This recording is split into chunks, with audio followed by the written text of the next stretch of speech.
बधाई देना चाहता हूं कांति सिंह जी को और हमारे सांसद एसपी सिंह जी को, जिनके कार्यक्रम में मुझे शामिल होने का मौका मिला। आज उनकी बायोग्राफी का विमोचन था।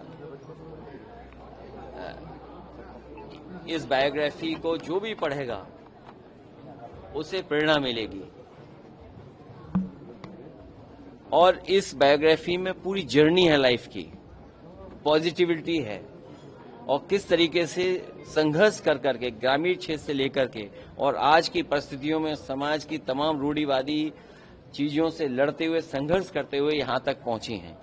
और जो किताब का शीर्षक लिखा है, छूना है आसमान, इसका मतलब यही है कि जीवन भर संघर्ष करते रहना है और संघर्ष में मंजिलें मिलती हैं, वही आसमान है। जब एक मंजिल पे पहुंच जाते हैं फिर दूसरी मंजिल का संघर्ष शुरू होता है। इसीलिए लगातार आसमान को छूने के लिए संघर्ष करते रहना पड़ेगा। यही जीवन का सार है, यही जीवन का रास्ता है। कॉन्फ्रेंसेस चल रही हैं दिल्ली में, राष्ट्रीय अध्यक्ष उनके संबोधित कर रहे हैं। देखिए, एक हिंदी में कहावत है, 1 पे 1 11 और दूसरी कहावत है 9 2 11।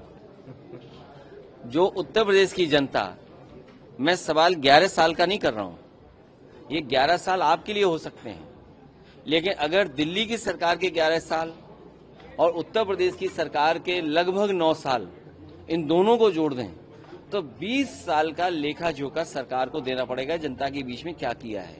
और वो तमाम आंकड़ों पे बहस करनी पड़ेगी कि हम शिक्षा के क्षेत्र में कितना आगे बढ़े हैं, हम बेरोजगारी में कितना पिछड़ गए हैं, हम रोजगार देने में कितना कामयाब हुए हैं, हम जो इन्वेस्टमेंट लाना चाहते थे हम इन्वेस्टमेंट कितना लाए हैं, भारत सरकार और उत्तर प्रदेश सरकार ने मिलकर के। और उत्तर प्रदेश के लोग तो ज्यादा आकलन इसलिए करेंगे क्योंकि देश के प्रधानमंत्री यहां से हैं और जो योजनाएं चल रही हैं उससे नहीं लगता है कि दिल्ली और लखनऊ में कोई तालमेल है। ये बात मैं नहीं कहना चाहता हूं, वो योजनाओं में दिखता है। जो गांव गोद लिए जाते हैं और अगर लिए हुए गोद जो गांव हैं उनकी तस्वीर न बदले तो कहीं ना कहीं प्रश्न लगता है। और अगर प्रश्न लगाने का काम कोई कर रहा है तो वो उत्तर प्रदेश की सरकार है।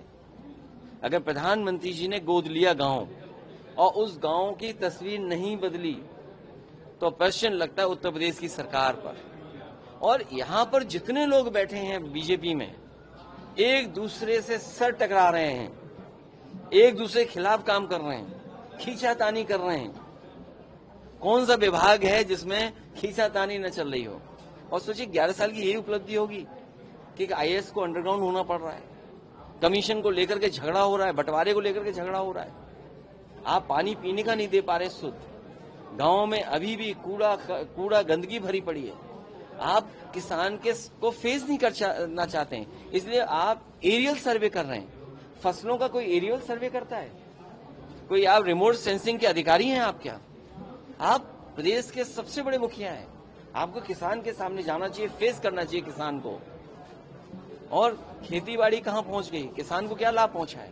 तो ये तमाम सवाल हैं जो उपलब्धियां या नाकामी के उस पर आकलन जनता करेगी। मुख्यमंत्री जी आज दिल्ली गए हैं, लोग भी इन खबरों को खबर मत बनाइए। उत्तर प्रदेश में बड़े पैमाने पे बेरोजगारी है, बड़े पैमाने पे महंगाई है, लोगों को न्याय नहीं मिल रहा है। न्याय के कारण मांगते मांगते न्याय के लोगों को सल्फास खाना पड़ रहा है, थाने में जान जा रही है, पुलिस सड़क पे पिट रही है। और पुलिस जब सड़क पे पिट रही है तो पुलिस अन्याय कर रही है लोगों पर, झूठे मुकदमे दर्ज हो रहे हैं। हम तमाम ऐसे राजनीतिक नेताओं के नाम बता सकते हैं जिसमें सरकार के लोग झूठे मुकदमे लगा रहे हैं। सर, यूपी में कार्यवाहक डीजीपी कब मिलेगा उत्तर प्रदेश को? स्थायी सरकार जब होगी तब और 2027 के बाद आपको बहुत स्थायी डीजीपी मिलेंगे। सर, आपने शिक्षा की बात की, लेकिन पढ़ाई नहीं पूरी हो पा रही है, उनके बीच में पढ़ाई छोड़ना आरटी के तहत एडमिशन भी नहीं मिल मैं रहा है दोनों लोगों को इसलिए भी बधाई दूंगा कि जहां समाज की सेवा कर रहे हैं वहीं शिक्षा के क्षेत्र में बहुत बड़ा बदलाव ये परिवार लेकर के आया है। और दोनों लोगों ने मिलकर के जो शिक्षा के क्षेत्र में क्रांति पैदा की है, इसी तरह के लोग अगर और हों समाज में तो मैं समझता हूं हमारा उत्तर प्रदेश बहुत प्रोग्रेसिव दिखाई देगा, बहुत पॉजिटिव सोच के लोग यहां पर दिखाई देंगे। जहां तक सरकारी योजनाओं का सवाल है, ये सरकार रूढ़िवादी लोगों की है, इसीलिए शिक्षा के क्षेत्र में जितना ध्यान देना चाहिए नहीं दे रहे हैं, और इसीलिए शिक्षा महंगी कर रहे हैं, जिससे गरीब आदमी शिक्षित न हो पाए। जनता पूरी तरह तैयारी है, भारतीय जनता पार्टी बेईमानी न करे।